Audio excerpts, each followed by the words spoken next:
Good morning and welcome to our Raww podcast episode 14. Come on, get your fingers ready. We started, so we have to finish. Wait for 150. We'll be 2 minutes in and Hannah will still be going with her fingers. So, today is Set You Up Sunday. I'm just going to continue. Yeah, keep going. Set You Up Sunday, so it's reflecting on the week that we've just been through, and are we ready for next week? Mm-hmm. Now, I really think that meal planning really helps. I know we say it every week. Have you got your meal plans done? It will make a difference. It will reduce your stress for the week especially ahead. if you work or you've got kids or all those Absolutely. things. Yeah, and also, and again, this sounds really silly, but we've got a whiteboard on our fridge with it's Sunday to Saturday, but yeah, take the stuff off the calendar, write it on there, and then it's really clear where it is, but it just makes it easier to map the week out then as well. Absolutely, and everybody can see it, so nobody's coming to you saying, "Oh, what are we doing? What's for tea?" Obviously They could all. Well, they could. They could look at the whiteboard. Basically, Chris, and then he goes, "I don't want to have tea." Okay, Chris. You meal plan. You come and cook it. Bless him. Don't want that. Yeah, it doesn't say that. It goes, not really feeling like that tonight, Matt. Here we go. But yeah, What you do agreed say at the then? beginning of the week. You can buy the takeaway. Yeah. Yeah, he's pretty good, to be fair. He used to be worse, but it's better now. Bless him. But yeah, I think putting that on, and then it just makes things a little bit easier where it's going to be, because if you've got like a busy day, you've got less time to prepare and cook food. Absolutely, so, yeah, and I think just kind of getting your stuff ready for the week. If your uniform's not washed yet, probably a good idea to get that washed for school. Still time. Still time.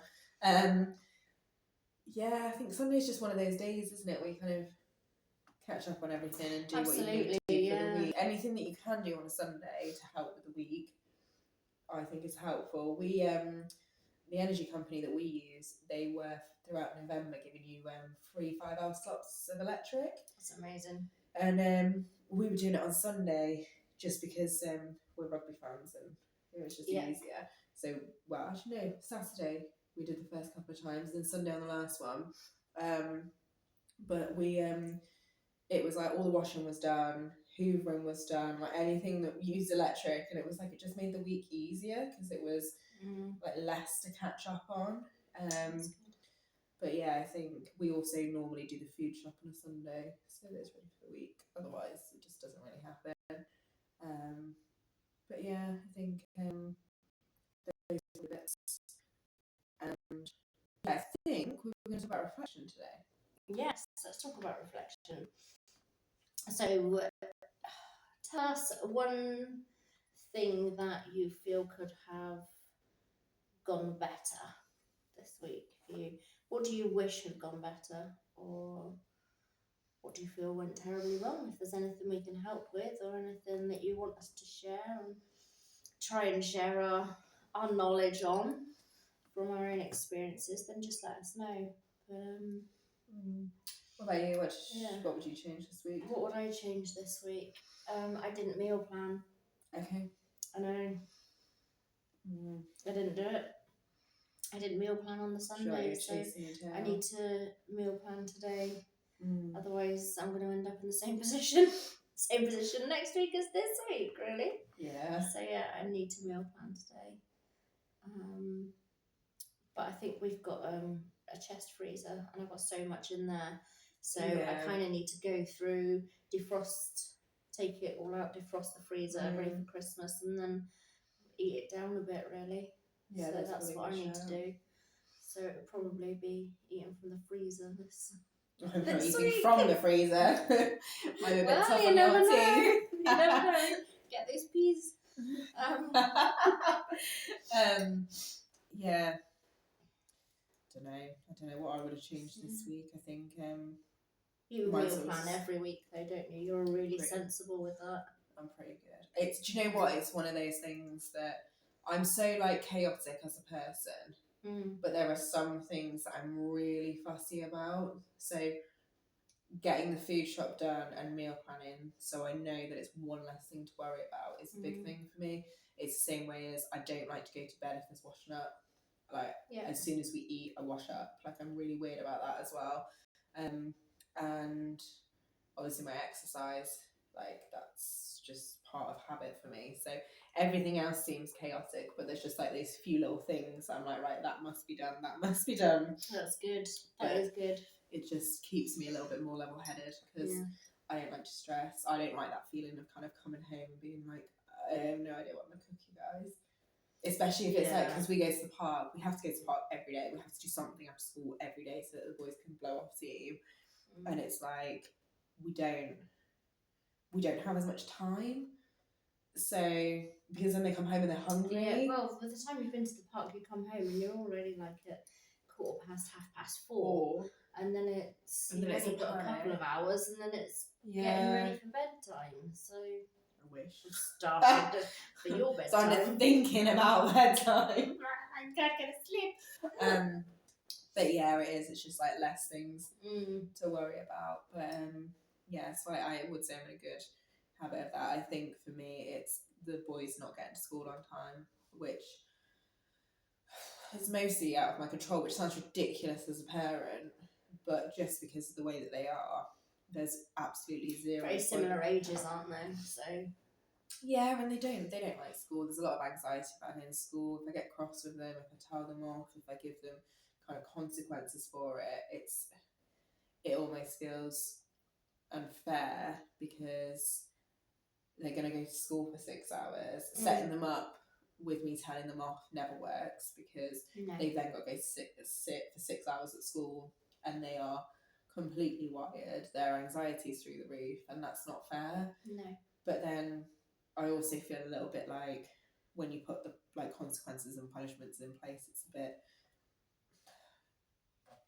it just feels a little bit like it genuinely just heightened emotions for them, and it comes out, like you say, because they're similar ages, they are really violent towards each other. Like, we have that spike before school, and then we have the spike when we come home from school, and it's just like, so, you know. And I know other people, I see other people that are like at the gate every day on time, and people do make comments, and I just have to go, they're in.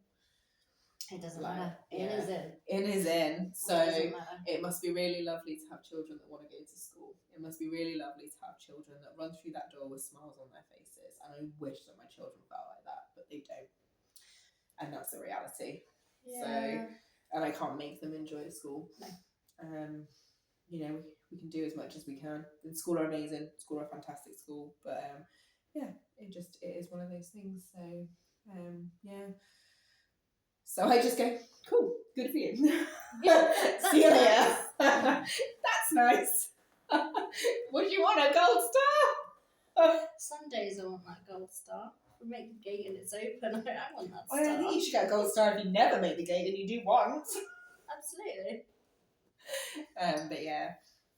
But I think so yeah, it's probably what I would reflect on. But yeah, I think it's really hard, because reflection is such a big topic, and we said last week it is something that it is really important, and there seems to be two different people. There seems to be some people that reflect constantly, and it's like in their mind, and you know, you go away and you have a conversation. I was speaking to one of our friends the other day who listened to our podcast last week, and she was saying that's exactly what I do, and like the conversations in the shower and things like that, you know, you go over it, and I feel like if you don't reflect, you can never kind of be a better person. I feel like none of us are perfect. Humans are naturally selfish. We are, because we think about our own emotions in every situation. Because that's the forefront. For anybody that's not read it, Chimp Paradox is such an amazing book. It's this concept of the fact that we've got 3 different parts of the brain. So there's the computer brain, which is like the one that kind of processes data. The human brain is the one that rationalizes, and then we've got this chimp brain. So the chimp brain is that reaction. So, you know, like if you drive in and something happens and somebody cuts you up, and your immediate my chimp's terrible in the car. Your chimp is terrible in the car, yeah. And my You are chimp all comes chimp down. in the I'm car. all chimp in the car. And it's like how you get your chimp back in the box. And it's just such a like funny way of looking at it, because your chimp is that like erratic, like crazy, reactive kind of, and we all have it. We all have that thing that you say something and you're like, it's gone. It's absolutely gone. The chimp's gone. And like Chris and I, when we both read it, we used to touch each other and be like, your chimp's out. We're like, no, it's not. I love that. But it is. It's just such a simple way of like, but it like, what's the word?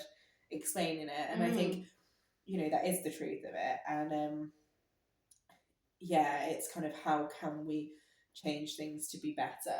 You know, how can we say?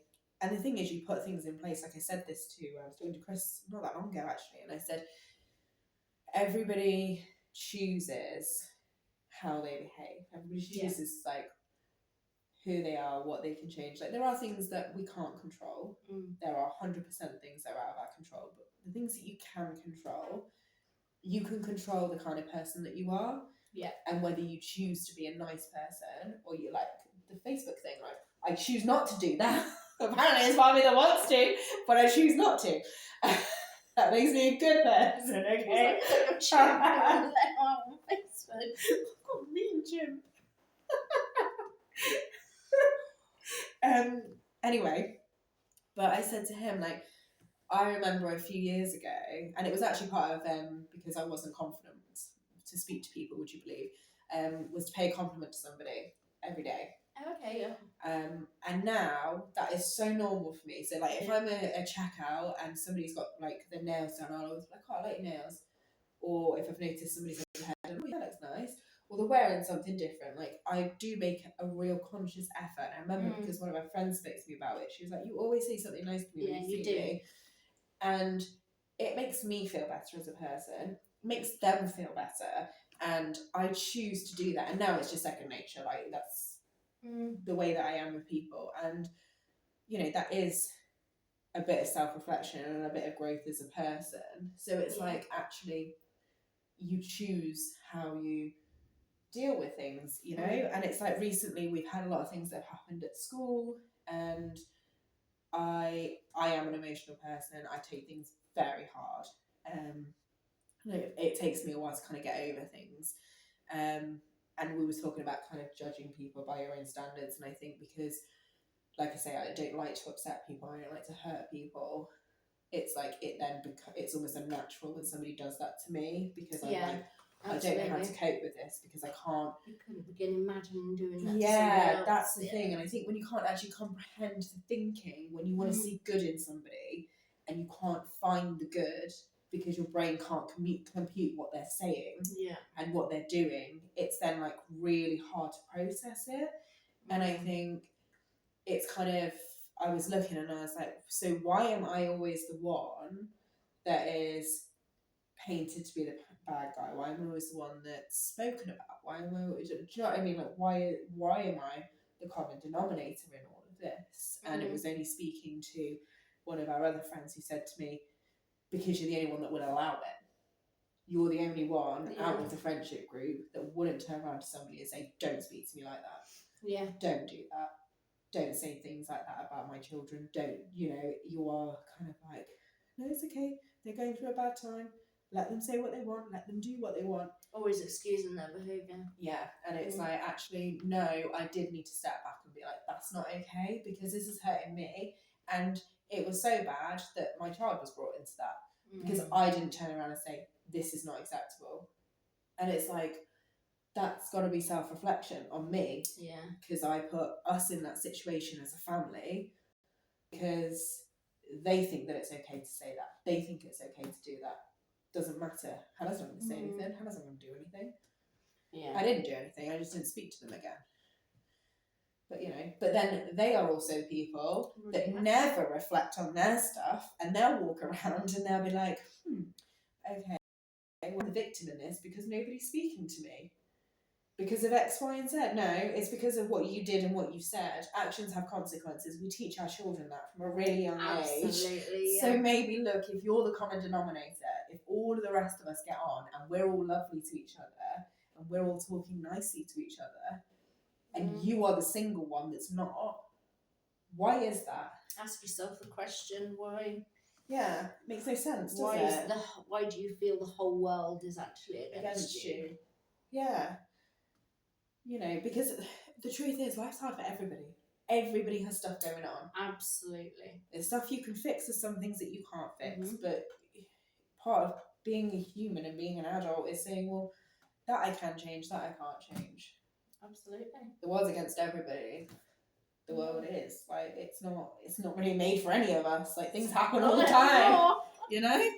But I think, yeah, like you say, it's like judging people by your own standards, because everyone judges people by their own standards, and some people's standards are just higher than others. We see the best in everybody, and we like to think the best of everybody because that's who we are. Like you were saying, we're the best. Like you said, we can't comprehend how someone could ever say something horrible, however someone could do something horrible. And wow, because we can't ever imagine it. No, I guess like if you're paranoid that you're not in a group because they're talking about you and they're saying not nice things and this, that, and the other, maybe that's because that's the way you are as a person, not the way they are. Capable of saying horrible things to other people.